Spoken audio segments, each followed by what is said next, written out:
Honestly, kasi yun nga, tayo din, Oo. may say dito. Para sa tukans, ibabaon. Huwag na lang, kuya. Who says Wala. no? No. Lahat No. kami, Actually na lahat kami, no. Hindi po kami papayag dyan sa bargain. Housemates, Po. pare na kayo magbihis. Ano? Mari na kayo mag-BS. Tara.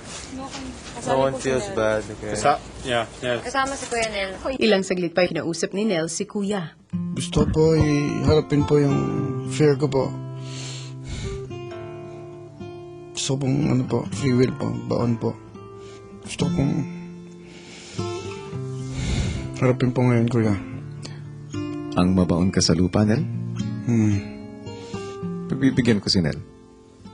Pero, kinakailangan, mas malalim ang gawin ninyong hukay. Nel, desidido ka na ba? Yes po. Ano ang fear na gusto mong i-conquer? Ang fear na gusto ko pong i-conquer is fear of death po.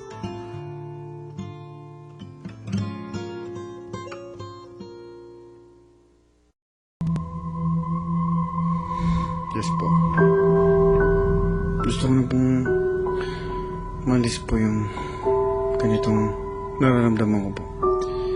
Sige, Nel. Paglabas ng confession room, nagsimula na siyang maghanda pero hindi nakalimot na magdasal muna. Oh, my Lord.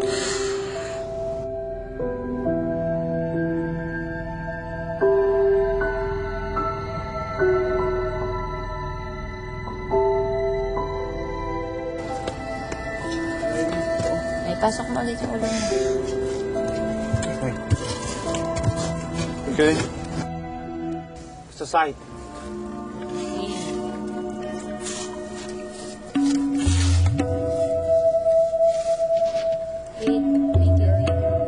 Alam ko.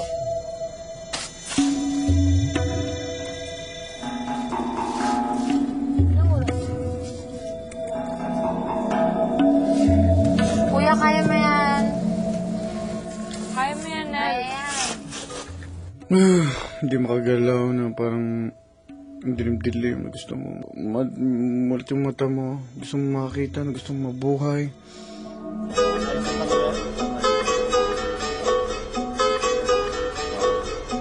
Kaya mo ba? Kaya pa daw po.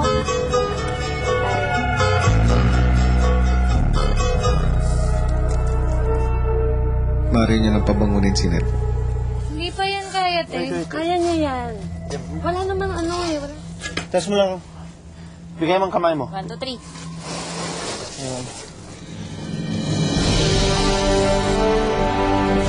Okay, tapos Yay! mo.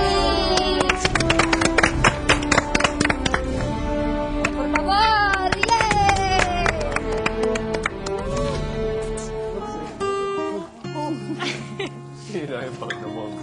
Hirap kaya doon. Gusto mo nga. Hindi, gusto ko. Take a deep breath. Sabi ko kaya lang. Pangit ng Tapos mo ganun. lang. Sa buhangin. Take a deep breath. Sobrang Sige, bigat. kaya mo na. Kahit konti lang nilalagay Kaya mo sa na. katawan mo. Sobrang Tapos bigat mo sa lang. bumangon. Tapos mo lang.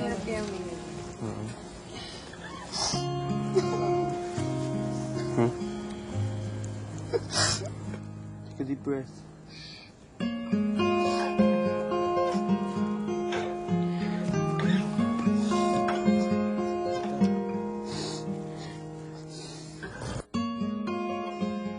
Madaling araw na nang ipinatawag ni Kuya ang mga housemates sa confession room para sa isang announcement.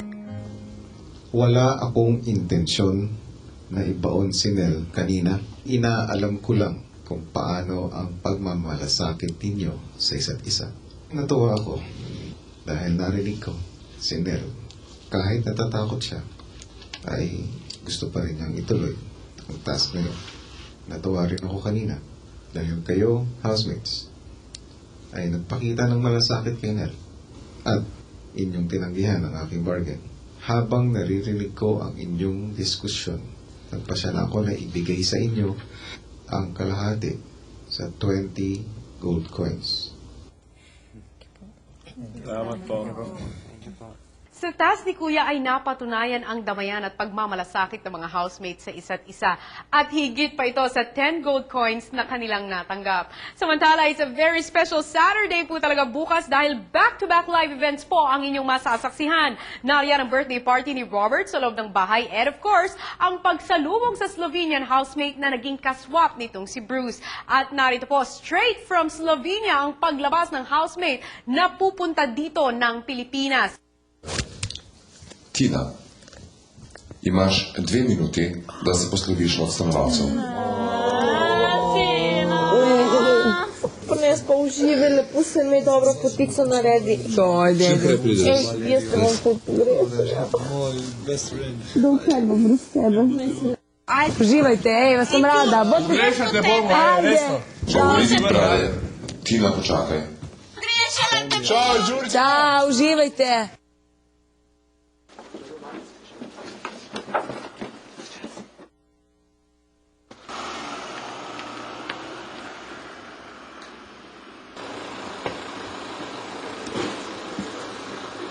And as you can see, babae po ang housemate na ito at ang pangalan po niya ay Tina. Bukas ay darating na siya dito sa Pilipinas at sa gabi ay sabay-sabay nating masasaksihan ang pagpasok niya sa Pinoy Big Brother House live na live.